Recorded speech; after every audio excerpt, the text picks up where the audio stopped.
السلام عليكم ورحمة الله وبركاته. إخواني الكرام، مرحبا بكم من جديد على قناتي الخاصة بنشر معلومات حول طيور الزينة.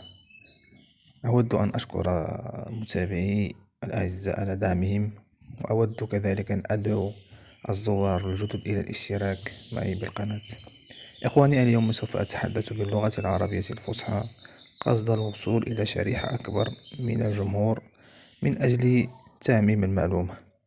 إخواني، جميع العرب أو أغلبية الدول العربية يصعب فيها الوصول إلى الأدوية البيطرية الخاصة بالطيور، لذا نقوم باستعمال بعض الأدوية البشرية قصد علاج هذه الطيور من بعض الأمراض. ومن أشهر هذه الأدوية التي تستخدم في علاج بعض أمراض الطيور نجد دواء فلاجيل. هذا الدواء البشري الخاص للأطفال غني عن التعريف، ويتواجد في جميع الصيدليات. دواء نستعمله في علاج بعض أمراض الطيور، وكذلك نستعمله من أجل الوقاية من بعض الأمراض.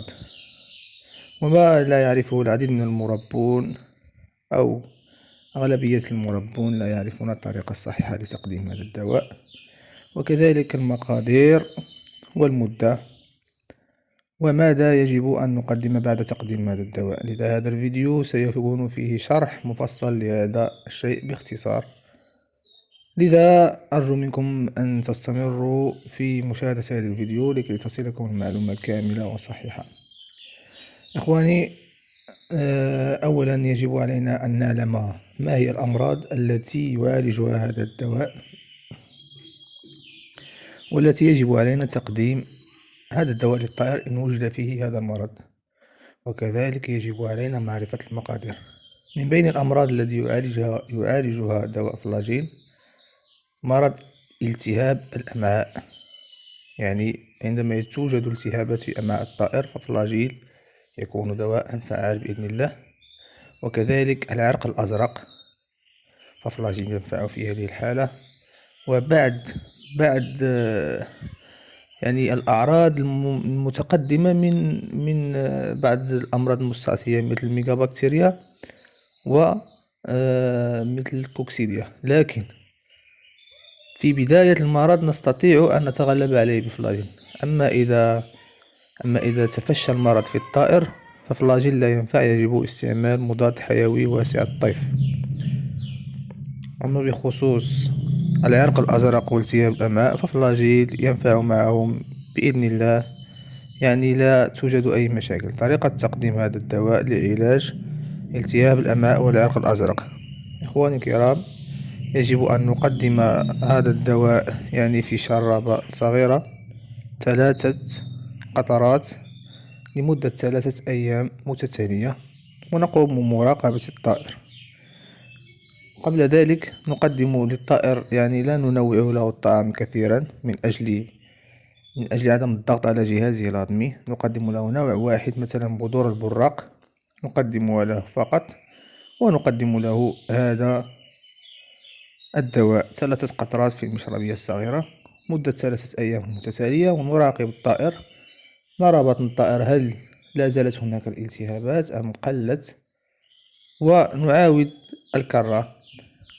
إذا لم يشفى الطائر شفاء تاما نمدد المدة إلى 4 حتى 5 أيام كحد أقصى، ونراقب الطائر من جديد. بعدها نقدم استراحة للطائر، نقدم فيها البكتيريا النافعة متواجدة في خميرة البرة، يعني هي دواء بشري أو مكمل بشري يتواجد في الصيدليات، أو يعني أي بائع مكملات غذائية يتواجد، وثمنها رخيص. أو يمكن أن نستعمل يعني بكتيريا نافعة من الأدوية البيطرية، فهي متوفرة بكثرة.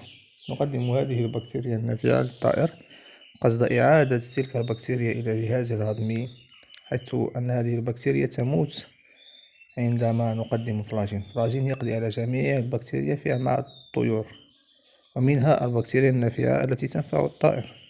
لذا يجب علينا تزويد هذا الطائر بعد العلاج بالبكتيريا النافعة. نقوم بتزويد الطائر بالبكتيريا النافعة لمدة 2 يومين متتاليين، مع تقديم الغذاء المعتاد ونراقب الطائر من جديد. إذا شفي تماما فهذا جيد، نقوم يعني إعطاء البرنامج الغذائي العادي للطائر ونكون قد تخلصنا من المرض. أما إن كان لا يزال يوجد فيه بعض أعراض المرض، بعد استراحة يومين نقوم بإعادة الكرة، نقدم فلاجين من جديد، يعني مدة 3 أيام بعد الاستراحة، وبإذن الله سوف يشفى الطائر. هذا بخصوص علاج هذه الأمراض. وكذلك فلاجيل ينفع في علاج الإسهال، نقدم نفس الطريقة التي قلت لكم في الأول. إلى هنا نكون قد انتهينا من هذا الفيديو. لا تنسوا الاشتراك ودعم القناة، وشكرا لكم وإلى اللقاء.